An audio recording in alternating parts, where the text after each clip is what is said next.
মুগ স্প্রাউট আজ দেখাচ্ছি। এই যে দেখেন একদম গজ বের হয়ে গেছে। তো আমি খুলে দেখাচ্ছি। এই যে স্প্রাউট, এবং স্প্রাউট কিন্তু আমাদের শরীরের জন্য অনেক অনেক উপকারী।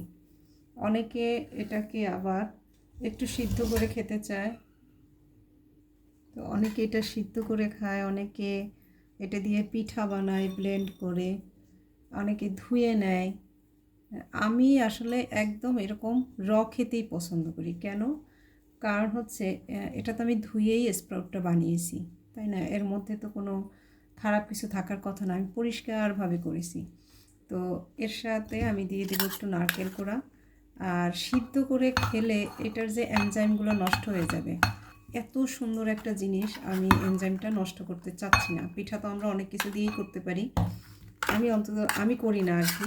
খেতে পারেন, অনেক মজা লাগবে হয়তোবা, আর মাঝে মাঝে দুই একদিন তো খাওয়াই যায়, কিন্তু আমার কাছে ভালো লাগে না। মানে কিছু কিছু জিনিস যে একদম এরকমই থাকুক, এটা কিন্তু এটাই যথেষ্ট খাওয়ার জন্য। তারপর আমি এর সাথে আরেকটু দিয়ে দিচ্ছি। এর সাথে একটা আমি কলা স্লাইস করে দিয়ে দিই। কলাটা একটু ফ্রিজে ছিল, বেশি পেকে গেছে। ব্যাস, এর থেকে ভালো ব্রেকফাস্ট আর কি হতে পারে। তারপর যখন কারো খিদা লাগবে, সে একটা ডিম খেয়ে নিল।